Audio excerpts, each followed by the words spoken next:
supuesto, el honor de recibir en este programa a un periodista, historiador, escritor español, autor de varios libros sobre la política chilena en las últimas décadas, entre los que se destacan Chile, la herida abierta, del año 2001, Compañero presidente Salvador Allende, una vida por la democracia y el socialismo, de 2008, Allende, la biografía, de 2013, Pinochet, biografía militar y política, de 2019, y Entre la araña y la flecha, la trama civil contra la unidad popular, de 2020.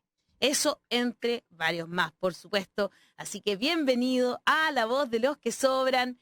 Nos sentimos muy orgullosos de tenerlo esta mañana. Mario Amorós, muchas gracias por conectarte con nuestro país, con también nuestros temas aquí en Radio Usach y en La Voz de los que Sobran. Gracias, Alejandra. Un saludo para todos. Muchas gracias por el saludo ayer también, ¿eh? Lo vi en las redes sociales, sí. Muchas gracias. Fíjate que quisimos invitarte porque se cumplen ya 30 años de la publicación del informe Rettig. Y la verdad es que a veces ayer estuve con pobladoras de la Bandera, por ejemplo, vecinas que son luchadoras desde hace muchos años, y ellas me conversaban y me decían, ¿saben qué? A veces en esta época me siento como si hubiese vuelto a los 80.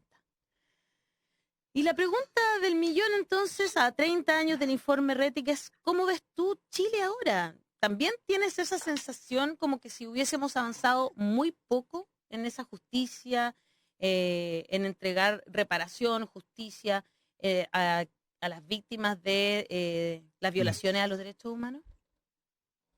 Bueno, gracias por la invitación, es un gusto conversar con ustedes. Yo diría que Chile ha avanzado bastante y es mérito de toda la gente que luchó durante la dictadura desde los años 70. Cuando yo era un joven estudiante en Barcelona, leía documentos de la agrupación de familiares de detenidos desaparecidos del año 74, 75. Hubo mucha gente que se jugó la vida por defender la vida en Chile. Esas mujeres valientes, porque fueron mujeres sobre todo, las hermanas, las hijas, las esposas de los desaparecidos, de los ejecutados políticos, fueron las que levantaron esa bandera de los derechos humanos que fue decisiva para derrotar a Pinochet el año 88-89. Y ese legado ético permitió que el informe Rettig saliera adelante por encargo del presidente Elwin a la comisión Rettig. Fue un primer paso importante, pero también es verdad que hubo un intento de cerrar los casos de derechos humanos en los 90. Hubo negociaciones entre la entonces Concertación y la derecha, y todo cambia primero con la querella que presentó el Partido Comunista en nombre de Gladys Marín contra Pinochet, y sobre todo con la detención de Pinochet en Londres. Eso cambió la historia de Chile porque abrió paso definitivamente a los juicios de derechos humanos. Les hablo de un país que tiene, se estiman por las organizaciones de derechos humanos, más de 100.000 desaparecidos de la guerra civil y la posguerra en las cunetas, en fosas comunes clandestinas, donde no hay un solo torturador franquista en las cárceles, donde reina una impunidad absoluta. En España sabemos lo que es la impunidad. En Chile, producto de esa lucha tan valiente, ha habido avances muy importantes. El informe Rettig fue un hito ahora hace 30 años y después las posteriores condenas. Y yo creo que sí que hay algo valioso en Chile y es un sentimiento mayoritariamente compartido por la ciudadanía de rechazo a la dictadura del general Pinochet.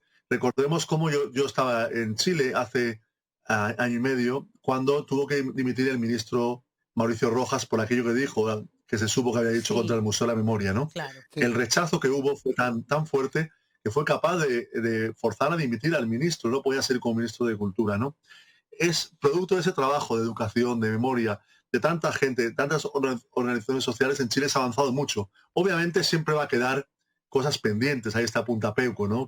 Y tantas otras cosas, la impunidad, no solo de los represores armados, sino también la impunidad de los civiles que han pasado de rositas por esta historia, ¿no? Pero sí le ha avanzado mucho y es mérito, sobre todo, de la izquierda y las organizaciones de derechos humanos. En ese contexto yo tengo una pregunta para usted que tiene que ver también con algo de la contingencia. Yo creo que una de las cosas que ha faltado, hoy día uno observa con mirada más crítica todo lo que ocurrió en los 90, está todavía muy vigente esa frase de Patricio Aylwin, la verdad y la justicia en la medida de lo posible, como una muestra de ceder, de abdicar ante la búsqueda de justicia, pero también ha habido una negativa cerrada, particularmente del ejército, pero en realidad de todas las Fuerzas Armadas, a hacer un mínimo mea culpa. Y recientemente volvió a remecerse las conciencias de muchos con un comunicado que emite el ejército a partir de la situación que ocurrió en la estatua del general Baquedano, ahí en Plaza de la Dignidad, donde trata de antichilenos a los que han pintado este monumento o lo prendieron con fuego y algo de benzina el otro día.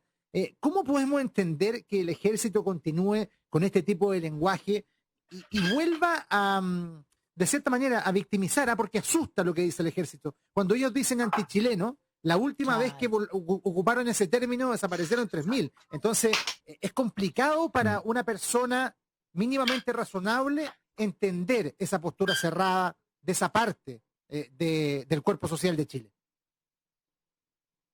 Sí, realmente sigo pendiente de Chile, las noticias, ¿verdad? Y supe de ese comunicado del ejército y las reacciones que hubo, recordando al ejército que si hubo un monumento en Chile que fue maltratado fue el Palacio de la Moneda el 11 de septiembre del año 73, ¿no? Claro. Bueno, falta mucho para que Chile tenga unas Fuerzas Armadas democráticas. Durante años en mis viajes uno oía que a los carabineros les daban curso de derechos humanos, etcétera, y todos sabemos lo que pasó frente a la rebelión del año 2019, ¿no? Ese espanto de más de 400 personas que perdieron la visión al menos en un ojo, esa represión tan atroz, nos habla de un ejército y unas Fuerzas Armadas en general, que dejando al margen los casos de corrupción que el periodista Mauricio Weibel con un gran trabajo ha destapado junto con otros periodistas, dejando al lado eso, solo lo puro del uso de la violencia contra el pueblo chileno, queda un gran camino. ¿Cuándo será posible que Chile tenga unas Fuerzas Armadas democráticas? Como por otra parte en su momento intentaron el general Prats o el general Bachelet, queda mucho para arrancar esa visión del enemigo interno y la utilización increíble de la violencia como para la represión de las movilizaciones sociales, ¿no? Y siempre surgen estos hechos de repente, ¿no? De repente que a mí me espantan leer ese tipo de comunicados. En España también ha habido gestos así últimamente de las Fuerzas Armadas y bueno, también infunde bastante temor, porque cuando conoces la historia no es para bromear con ello. Mario, a ver, yo leo acá que usted nació exactamente un mes antes del 11 de septiembre del 73. El 11 de agosto del 73. Y leo, bueno, que es licenciado en periodismo, que es licenciado en historia y además doctorado en historia. Y empiezo a ver los libros, y tiene, pero N libros, ¿cuántos libros, Dios mío? Pero además leo que también tiene novela. Yo quiero ir a una parte un poco más... No, aquí dice que hay una novela, no sé si estoy equivocado en esta... dice novela. Está mal. Bueno, ya, ok. No me llega el talento para eso. Mentira, no dice novela, dice novelda. Dice novelda, no novela, qué idiota. Novelda, la ese es mi pueblo, de la memoria. Sí. Claro. Sí, soy un imbécil, perdón. Ahora, la pregunta es, usted acá, lo que leo, tiene muchísimo sobre Chile, pero también tiene muchísimo sobre España. Y sobre todo histórico, ¿no? Mucho histórico. ¿Qué lo hizo? Porque usted podría haber seguido escribiendo sobre España, sobre Francia, sobre Filipinas o sobre Uruguay. ¿Qué lo hizo encontrarse con Chile y prestarnos tanta atención y sacar estos excelentes libros, ¿no? Como Entre la araña y la flecha, que sobre Chile, biografía de Pinochet, Rapa Nui, bueno, y muchas más, digamos. ¿Qué lo hizo? Y perdón la pregunta, pero ¿qué lo hizo mirar a Chile? Conectarse con claro. En Filipinas no hay empanadas de pino ni vino bueno, ¿no? es una broma. Ahí está la clave. Bueno, que me disculpen los filipinos, ¿no? Que impidieron llegar a Pinochet allá en el año 81. Sí, pues. Sí. Bueno, a mí lo que me vincula a Chile inicialmente es que quedé, yo diría deslumbrado, porque recuerdo muy bien aquel tiempo, fascinado cuando descubrí la figura del presidente Allende y el periodo de la Unidad Popular, ¿no? A mí me impactó mucho descubrir todo aquello, es algo para una persona como yo de izquierdas, de familia de izquierdas, ese periodo de la UP con esa entusiasmo político de la gente en Chile, que todos conocemos, ¿no? Todas las dimensiones, la música, la poesía con Neruda, la figura de Allende, los partidos, también partidos de oposición a Allende, que eran grandes partidos en aquel tiempo, ¿no? Todo eso me hizo viajar a Chile muy tempranamente, empezar a escribir como periodista y después el azar de la vida. También debo decir que llevo varios meses con un libro de historia de España porque acabé realmente saturado después de hacer la biografía de Pinochet, del dictador. Acabé muy saturado mentalmente de Chile porque fue un trabajo tremendo, ¿no? Claro. De 800 páginas, y ahora me tomé un respiro de un año y saturándome de historia de España, ¿no? Y bueno, espero que la pandemia permita viajar pronto a Chile para retomar proyectos que tengo ya. Pero en cualquier modo, primero, que la historia de Chile es apasionante, y segundo, también lo personal, ¿no? Porque yo recuerdo en mi primer viaje en el año 97, conocí a doña Tencha Busi y le di un abrazo, la abracé como un oso. Claro, me quedé, cuando la vi me quedé para gente como Tomás Mulián, como Jackson Chol, como Bolodia Teitelboim, gente muy importante como Gladys Marín. Bueno, realmente para un historiador joven es conocer a los protagonistas de la historia, pues es algo realmente fantástico, ¿no? Y después, bueno, el azar de la propia vida que me ha ido yendo para allá, y también que es verdad que allá mis trabajos han sido muy bien recibidos, ¿no? Y eso, más allá de todo, es para mí una gran recompensa moral, saber que el trabajo que hace, bueno, pues a mucha gente le interesa. A propósito, que ya nos metimos en la historia de Chile, ¿verdad? Y tú estabas hablando de la figura de Pinochet y de Allende. En este libro, Entre la araña y la flecha, ¿verdad? La trama civil contra la unidad popular, se hace como una especie de radiografía de lo que pasó en ese momento, en ese gobierno socialista que tú bien decías que fue como una esperanza en un momento, ¿no? ¿Cómo ves, de qué forma se desenvolvió la derecha en ese tiempo para poder seguir perpetuando las estructuras de poder, básicamente, ¿no? Y que no nos pase lo mismo, digo yo, ahora que estamos a puertas de un proceso constituyente, hay que mirar la historia para que no nos suceda lo mismo. Parece que se ha quedado pegado. Oh, pero No, está pensando la respuesta. Está pensando la respuesta. Está quedado pegado. Oye, qué interesante lo de Mario en todo caso. Vamos a retomar con él un hecho de la causa. De todas Porque maneras, en realidad él, tú sabes que él es el hombre que más ha tenido acceso, junto con Juan Cristóbal Peña, a los archivos personales de Pinochet, a su ficha en la escuela militar, claro. Por supuesto, también su antecedente académico. Es un hombre que profundizó de manera importante en la figura del dictador. Entonces, bueno, es interesante también que conocer la perspectiva de una persona que desde el extranjero se interesa en la figura, porque nosotros ya lo tenemos suficientemente marcado y cargado, ¿cierto? Entonces, sería interesante que nos respondieran lo que nos plantea la Ale.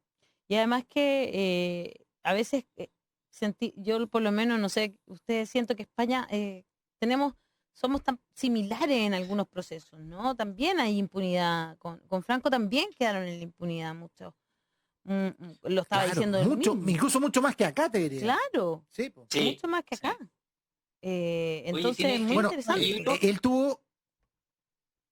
¿Cómo? Dale. No, te decía que él tuvo acceso a la comunicación epistolar, porque fueron varias cartas, entre Pinochet y Franco. Bueno, de ahí volvió Mario, seguramente después le podemos preguntar por eso, pero se nos había quedado congelado unos minutos, Ale. Sí. Yo estaba preguntando, Mario, sobre no sé si alcanzaste a escuchar la pregunta. Escuchaba. Bueno. Dale. Sí. Oh. No, porque se escucha mal. Oye, ¿hay BTR en al otro España? lado del Atlántico. ¿Ah? Hasta allá BTR llegó el llega brazo. por el Atlántico. No, claro, de España. Pucha, No, pero en todas no sé. partes se cuece nada, ¿vieron? Sí. Sí. Lo vamos a retomar bien, sí. Sí, Bueno, pero interesante esto de la comunicación. ¿Qué se habrá dicho entre Franco y Pinochet? Imagínate. Bueno, las barbaridades que se habrán escrito. claro. No, además ha escrito sobre Argentina, digamos un poco, escribió Argentina contra Franco, el gran desafío a la impunidad de la dictadura. Tiene un par de libros también con referencia a Argentina.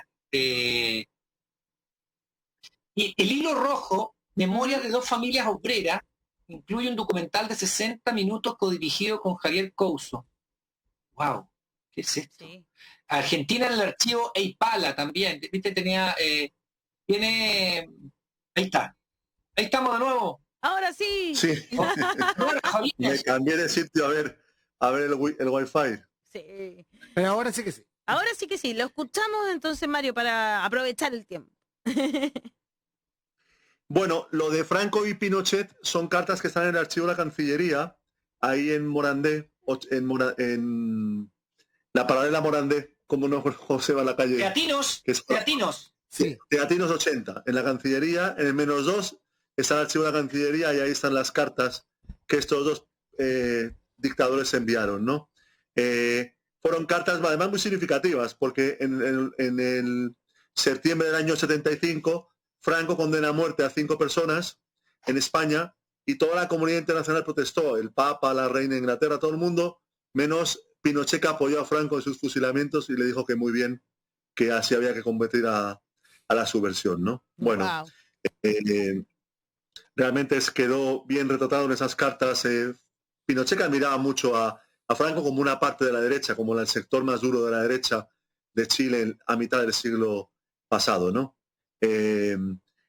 Bueno, es una parte del trabajo que hice. También pude consultar la hoja de vida. Soy el primer historiador que ha consultado la hoja de vida de Pinochet en el ejército, que es realmente interesante para hacer su biografía, porque bueno, Sí. ahí uno ve al detalle la evolución de su carrera militar con la evaluación de sus superiores, y ahí también rompí algunos mitos, ¿no? Eso. Yo justo le iba a decir que tú dijiste, Mario, a pesar de su mediocridad intelectual, fue astuto e implacable. Sí, astuto, implacable y muy hábil políticamente, porque efectivamente Pinochet en la escuela militar, hablo de memoria, que en su promoción era como el número 17, por ahí, y llegó a general de la República. De su año en la escuela militar llegaron a general 6 oficiales, entre ellos él, y consiguió entrar previamente en la escuela de la Academia de Guerra del Ejército para ser oficial de Estado Mayor. Le costó mucho, pero fue avanzando peldaño a peldaño en el ejército, sabiendo moverse muy bien dentro de esa institución, con el tema de los ascensos, de las pasas de retiro, que eso siempre es bastante complicado. Y bueno, y llegó a comandante en jefe de ejército, nada más y nada menos que en agosto del año 73, unos 15 meses antes de pasar al retiro. Pinochet iba a pasar al retiro a finales del año 74 y después supo limpiar muy bien el ejército de los generales de su generación, que le podían tutear, que le podían corregir incluso algunas cosas o hacer observaciones para conseguir la adhesión completa del ejército a su figura y a su dictadura como Sí. un régimen personal, Mario, ¿no? Que Claro. duró 17 años. bajo ese prisma, con el conocimiento que usted tiene a partir de la investigación y el muy buen libro biográfico de Pinochet, yo no sé si da para hacer esta metáfora, pero yo creo que sí. Tal vez Pinochet en su figura representa varios de los problemas que hoy día tenemos como sociedad. Primero, en esa metáfora de la falsa intelectualidad, donde él acapara libros para darse a conocer o sentir que él tiene un sustento intelectual mayor.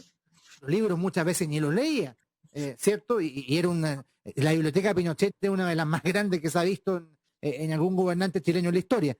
Y por otro lado también ese carácter ladino de ser un oportunista, un ventajista, que también es un problema que hoy día persevera en muchos espacios de nuestra sociedad, el aparentar y el ser ventajista. ¿Será algo que quedó marcado a fuego a partir de las características personales del dictador? Bueno, primero ahora me estoy sonriendo porque me estoy acordando de las cosas que este hombre escribía, ¿no? Por ejemplo, yo leí todos los artículos en la revista del Ejército, en Memorial del Ejército Chileno y otras, y hay un artículo suyo que habla de las operaciones de sabotaje y contrasabotaje, y dice que el jefe de las operaciones de contrasabotaje, no, que las operaciones de contrasabotaje, su jefe es el jefe de las operaciones de contrasabotaje, ¿no? Dice cuestiones que de un nivel como de primero medio. Son realmente malos los libros, y él tenía ese complejo derivado de su fracaso como estudiante en el Colegio de los Sagrados Corazones de Valparaíso, donde repitió 3 cursos en la enseñanza media, ¿no? No. Esa es otra historia muy interesante, cómo el tipo entró en la escuela militar según la norma de la época en su última oportunidad.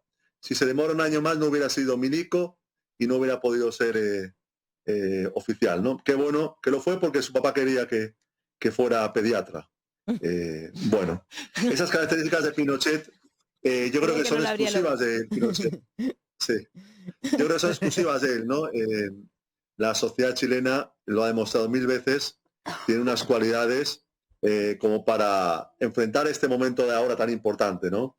Es una cosa, antes escuchaba a Alejandra, viene un momento muy difícil porque obviamente la derecha no se va a resignar a que haya una constitución que reconozca los derechos sociales, que el pueblo de Chile merece, que supere el modelo económico que tantos beneficios le reporta. Va a ser una gran batalla, pero hay que darla, ¿no? Y ahí hay, yo creo que, a pesar de la pandemia, una gran conciencia de que es un momento que no estaba en la agenda política hace 2 años, que ha venido producto de esa gran rebelión social del año 2019, pero que es un momento histórico, porque quién sabe cuándo volverá a haber una oportunidad como esta, ¿no? Estos momentos pasan pocas veces en la historia de los países, y ahora Chile vive uno de ellos. Y para no cometer los mismos errores que dejamos pasar seguramente durante ese gobierno de Allende, que fue muy esperanzador para muchas personas. Como tú dices, había una gran alegría en el pueblo chileno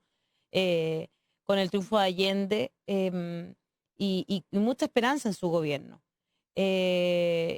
Pero también la derecha siempre actúa de una manera así, como bien tú estás diciendo, ¿no? Para no cometer esos mismos errores. Si nos puedes describir lo que pasó ahí, muy resumidamente, claro, por supuesto, pero en el gobierno de Allende, entre el 70 y el 73.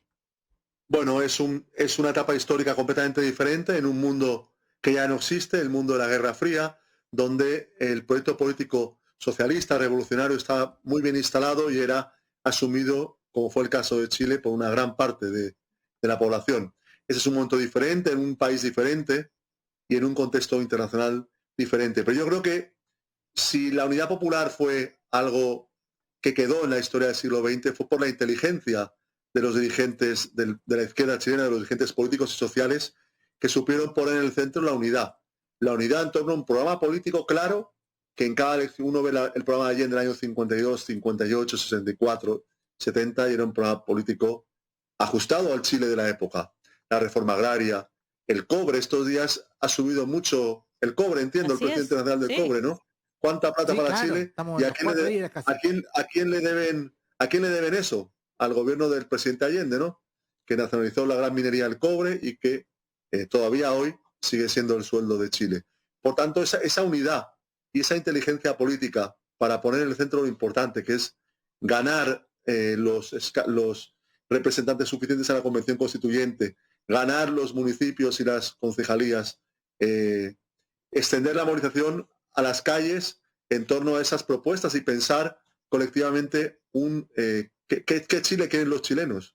Y eso que le da miedo a la derecha, porque creen que va a ser poco menos que la toma del Palacio de Invierno, que las tonterías que dicen. Bueno, pues es un bello desafío. Por primera vez en medio siglo, Chile tiene la oportunidad en democracia debatir cuál es el país que quieren dejar ustedes a sus hijos y a las generaciones futuras, ¿no? Y no puede ser este país donde ustedes mejor que yo saben todas las injusticias que hay en la sanidad, en la educación superior, los abusos, el lucro, en todo, la falta de derechos sociales. Bueno, pues es un gran desafío, ¿no? Y yo creo que ahí la unidad de todo ese magma de personas que salieron a las calles antes de la pandemia, en la rebelión del año 19, que conmovió al mundo, ¿no? Ver esos millones de chilenos en las calles unidos, cantando el derecho de vivir en paz de Víctor Jara, ¿no? Que fueron imágenes que dieron la vuelta al mundo y que a los que no conocen Chile o no les impresionó mucho, ¿no? Sí, fue muy hermoso y muy emocionante también para los que estuvimos ahí. En Facebook, Daniel Andrés dice: excelente invitado, Mario Amorós. Su libro La araña y la flecha muestra con lujo de detalles y documentos cómo la derecha y la DC se aliaron para destruir el proceso democrático del gobierno del UP. Aprender de la historia, dice. Graciela Silva dice, así es, la dictadura de Pinochet y de Franco fueron muy similares. Dice aquí, nuestro público cuando son las 11 de la mañana con 35 minutos. Y estamos conversando sobre historia, ¿verdad? Estamos conversando sobre, porque hay que revisar la historia para no cometer los mismos errores. Yo por eso lo digo, estamos en un momento muy importante para Chile y no podemos cometer los mismos errores que dejamos que sucedieran en esos años. ¿Has visto? Sí. Estás muy enterado de la actualidad chilena, Mario, ¿verdad? Entra nomás, Daniel. Sí, no, quería preguntarle, porque yo estoy impresionado con los libros de don Mario. Usted escribió un libro sobre Rapa Nui, una haría en el océano. ¿Qué lo llevó a escribir sobre Rapa Nui? Y la otra, y entonces usted me dirá, pero... Y por otro lado escribió un libro sobre Miguel Enríquez, que es un nombre en la estrella. Son libros sobre Chile, sobre procesos chilenos, sobre personas chilenas, pero son libros muy distintos. Uno que se refiere a Rapa Nui, el mito, no sé si es mito o no, eso de que se quisieran vendérselo a los nazis, y la historia de Miguel Enríquez, que como usted debe saber, el hijo de él ha sido candidato acá a presidente más de una vez, digamos. Estos libros como que... Sí, el Meo, sí, ya. Marcos, buen amigo mío, sí. Sí, también lo conozco. Por eso, son como dos temáticas, perdón, que tan distintas, y sobre todo me impresiona lo del Rapa Nui. ¿Por qué? Bueno, lo de Rapa Nui sí que llama más la atención porque la biografía de Miguel Enríquez es historia política de Chile, que es un poco mi especialidad, ¿no? Rapa Nui, conocí la historia de la isla, que es una historia dramática, en el siglo XIX y el siglo XX, las condiciones casi de esclavitud en que el pueblo Rapa Nui vivió hasta los años 60, a partir de una rebelión formidable que hubo allá el año 64 del pueblo Rapa Nui, como el gobierno del presidente Frei Montalva, con la ley Pascua, le dio los derechos de ciudadanía, ¿no? Fue viajé a la isla, conocí los archivos donde hay documentación sobre el pueblo Rapa Nui, y bueno, escribí ese libro lo lancé en el año 2018, y fue un trabajo muy bonito, ¿no? Diferente, seguramente, pero también entiende, fíjate que yo había leído que en los años 30, Marmaduke Grove, Elías Laferte, los líderes de la izquierda en los años 20 y 30 en Chile, eran deportados, desterrados a Rapa Nui. Y en la bibliografía de la época, y cuando estuve en la isla, vi los lugares donde ellos estuvieron, ¿no? Y es impresionante la distancia física, geográfica de Rapa Nui al Chile continental, o sea, nada que ver, como dicen ustedes, ¿no? Está a 4.000 kilómetros. ¿Cómo Rapa Nui pertenece a Chile, ¿no? Y ahora mi hijo, que está estudiando historia del siglo XIX, yo le explicaba que hay que entender en el juego de las potencias imperialistas del siglo XIX, Francia sobre todo, no se interesó por la isla. No les daban, a pesar de que los sacerdotes llegaron de Valparaíso, de los Sagrados Corazones, a evangelizar, entre comillas, Rapa Nui, no quisieron asumir la tutela de Isla de Pascua, tampoco los británicos, y bueno, fue aquel marino chileno, el que, Policarpo Toro, el que, acordó con los jefes Rapa Nuis la incorporación a Chile, y ahí comienza una historia de explotación brutal del pueblo Rapa Nui, ¿no? Como estancia ovejera, una historia muy impresionante que yo no sé si es tan conocida en Chile, ¿no? Y lo que explica también ciertos recelos que actualmente perduran, ¿no? Aquí tenemos más comentarios del público a esta hora, los voy a leer porque hay harto comentario, fíjate. En YouTube dice Maritza Andrade, Allende por nacionalizar el cobre, se ganó que los yanquis compraran a los milicos para derribarlo. Edison Viedma, gracias a Allende tenemos cobre chilenos, pero en dictadura, por ley, sacan un porcentaje para las Fuerzas Armadas. Y bastante menos nos queda de ese, de decir que el sueldo de Chile, que sigue siéndolo de cierta manera, pero harto nos sacan también. Armónica Buenaventura dice, debemos defender a Jadwe, pero no basta con llenar las calles. Bruno Leiva, el Chicho, un visionario, nacionalización del cobre, la leche que se entrega a uno en los consultorios, un largo etcétera. Gloria Galvez dice, el medio litro de leche diario para cada niño fue una realidad maravillosa. Viví todos los cambios que se alcanzaron a hacer a concho y feliz. Mario Edwin Recabal dice, el problema es que tenemos una clase empresarial, dejo afuera a todos los emprendedores y alguna que otra excepción, floja, corrupta y sin ética. no sabe o no quiere darle valor a lo que explotan. Pedro Miranda, la derecha no tiene proyecto político más que el orden y la seguridad. Y a través del Twitter, Pelu Iriarte dice, qué bueno que hablan del trabajo de Peña Fletcher, que es Juan Cristóbal Peña, digamos, sobre Pinochet. Juan Cristóbal Peña, claro. El autor de Los Fusileros y de la Biblioteca de Pinochet. Exactamente. El padre de mi hijo mayor. Con Mario Morós, uno de los últimos biógrafos. Está bueno el programa de Los que Sobran, lo recomiendan. Oye, a mí también me parece muy apasionante revisar la historia, ¿verdad? De nuestro país de los últimos 40, 50 años, ¿verdad? Donde íbamos, yo siempre he sentido que íbamos en esta como, íbamos tan bien, como dice, hay un dicho también acá en Chile, que digo, íbamos tan bien, ¿en qué momento? Y siento que nos pusieron una pata encima, siempre, hemos conversado sobre esto, a nosotros nos gusta mucho analizar. ¿Cuál es tu visión sobre lo que pasó y el golpe, ¿no es cierto?, militar del año 1973?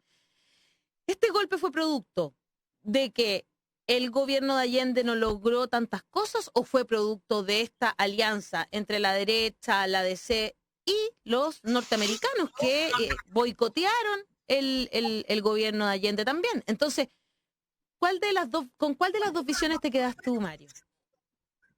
Bueno, en el último libro que lancé el año pasado, Entre la araña y la flecha, dediqué un gran esfuerzo a analizar el papel de la democracia cristiana en la época de la UP y sobre todo de cara al golpe, ¿no? El archivo de Patricio Aylwin está digitalizado en Internet, el de Gabriel Valdés también está digitalizado en Internet, y de hace años que he ido a trabajar el archivo del expresidente Eduardo Frei Montalva en la calle Hindenburg, en Providencia, ¿no? Por tanto, conozco a fondo los tres archivos importantes de la ADC y ahí planteé mi tesis, y es que la ADC tiene una gran responsabilidad en la preparación de las condiciones políticas que hicieron posible el golpe de Estado. El golpe de Estado, y ahí cito a Arturo Valenzuela, profesor chileno que vive en Washington, muy, muy renombrado. Él dice en su trabajo clásico sobre el golpe de Estado que si Frei públicamente, que era presidente del Senado en agosto del año 73, en septiembre, hubiera hablado en defensa de la democracia y diciendo que no estaban a favor del golpe de Estado, ese golpe hubiera sido mucho más complicado de producirse. La ADC tuvo una gran responsabilidad, por ejemplo, con la declaración de la Cámara de Diputados, que fue el llamamiento a los militares para derrocar al gobierno de la Unidad Popular. Conté cómo se gestó esa declaración de la Cámara, cuya última redacción la hizo el propio Patricio Aylwin la mañana aquella del 22 de agosto del año 73, y sobre todo después del golpe de Estado, cómo la ADC tardó prácticamente, Aylwin sobre todo y Frei, 2 años en entender qué tipo de dictadura se había instalado en Chile. Hubo intercambio de cartas muy duros entre Aylwin y Gabriel Valdés y entre Frei y don Bernardo Leyton, donde Valdés y Leyton les recriminaron su pésimo papel en aquel momento. La ADC apoyó el golpe de Estado, justificó el golpe de Estado y se nutrió hasta junio del año 74 de los dólares que Kissinger enviaba para acabar con la democracia en Chile, que era en aquel momento acabar con el gobierno socialista de Allende, ¿no? Y a mí lo que me duele, o lo que yo creo que no está pendiente, mejor dicho, es que el año pasado, en agosto, en septiembre, hubo una gran cantidad de charlas, lamentablemente online, de conferencias, de conversatorios sobre la época de la UP en Chile, ¿no? Y la izquierda ha hecho su crítica, es decir, durante años los que eran principales dirigentes de la izquierda en aquel tiempo han planteado su visión, las falencias que hubo, los errores, pero la ADC no ha dicho nada, no ha hecho ese ejercicio de cuál fue el rol que ellos jugaron siendo un partido tan importante, porque era un partido realmente nada que ver con lo que es hoy la ADC, que ha empequeñecido, se ha achatado hasta límites que si lo vieran Frei o Aylwin les asombraría, ¿no? No han hecho esa autocrítica. Sí. Esa es una consecuencia tal vez de ese actuar y del desprestigio en que ha caído la política, pero para llevarlo también al terreno de lo que estamos viviendo hoy, hay muchos actores de la oposición que abiertamente plantean algo que antes era imposible precisamente por la cantidad de adherentes que tenía la democracia cristiana. Ellos plantean, no contemos con la DC a la hora de armar un gran frente de oposición. Porque en el fondo, por los antecedentes que todos conocemos, la ADC siempre va a estar de acuerdo con mantener las condiciones estructurales del sistema. ¿Es una buena lectura la que hace una parte de la oposición chilena hoy? Es un tema complicado, ¿no? Porque en la ADC siempre ha habido dos almas, digamos, y las hubo en el año 73, las hubo en los años 80 y las hubo también recientemente, ¿no? Hay un alma que está con la izquierda, que está con los cambios de fondo, esa alma que enlaza con la tradición de Bernardo Leighton, de Radomiro Tomic, de Rafael Agustín Gumucio, y está el alma que fue profundamente anticomunista, que cuando tuvo que elegir entre socialismo y democracia o capitalismo y dictadura, eligió capitalismo y dictadura frente a socialismo y democracia. Bueno, es un tema complicado. Yo recuerdo perfectamente cuán desleal fue la ADC durante el último gobierno de la presidenta Bachelet, donde eran casi un caballo de Troya dentro del gobierno boicoteando las reformas de fondo, ¿no? Por suerte la ADC hoy es un partido minúsculo, pequeño, no es determinante electoralmente, pero efectivamente en el escenario chileno tan atomizado de hoy viene la carrera presidencial después de las elecciones del 11 de abril y a mí me gustaría que la democracia cristiana fuera consecuente con lo mejor de su historia, incluso con aspectos muy avanzados del gobierno de Frei Montalva, como fue la reforma agraria, incluso en aquel momento la chilenización del cobre, ¿no? Claro. Pero está la tentación de esa ADC reaccionaria, cargada de prejuicios, que efectivamente tiene vínculos muy fuertes con el modelo y con la defensa del modelo. Absolutamente. De hecho, acabamos de hablar con el único diputado que votó en contra del estado de excepción de la DC. Siguen comportándose de esa manera hoy, casi como gobernando con Piñera, ¿no? Y con ese poco apoyo que tiene Piñera, por último, por cálculos políticos, es casi como incomprensible que sea así. Es bien impresionante realmente. Como que siguen, a lo mejor, claro, en el gobierno de Bachelet era más claro, porque supuestamente ellos estaban dentro de su gobierno, y terminaron, claro, siendo como una muralla a cualquier tipo de cambio. Siendo oposición. Claro, pero acá, en términos parlamentarios, también le aprueban leyes que nos parecen insólitos a quienes somos del otro lado, digamos, de oposición. Y que ellos además no hayan hecho una autocrítica sobre la participación que tuvieron en el golpe también es muy real. Eso como que a veces nos olvidamos de eso, pero es muy real. No dijeron nada en septiembre del año pasado, cuando hubo una gran cantidad de noticias de prensa, a pesar de toda la pandemia, hubo una gran cantidad de actividades. La ADC no dijo ni mu.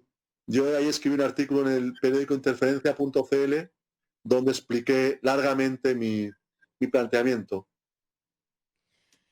Interesantísima conversación con Mario Amorós, periodista e historiador, a quien le agradecemos haber puesto los ojos sobre Chile y ayudarnos a analizar y entender nuestra propia historia. Mario Amorós, muchas gracias por estar esta mañana conectado con La Voz de los que Sobran. Esperamos tenerte en otra ocasión también, quizás podría ser después para analizar, por ejemplo, las próximas elecciones. Sería súper interesante porque son resultados y en España está la grande, ¿eh? Sí, también deberíamos hablar de España. También está brava la cosa. Sí. Yo vivo en Madrid y hoy anunciaron elecciones para un día martes de mayo, o sea, está hoy la cosa aquí revuelta políticamente. Está tan revuelta. Así no nos aburrimos. Sí, eso es lo bueno. Muchas gracias por tu sencillez, por tu buena voluntad. Muchas gracias, Mario Amorós, periodista e historiador que en esta mañana ha estado aquí.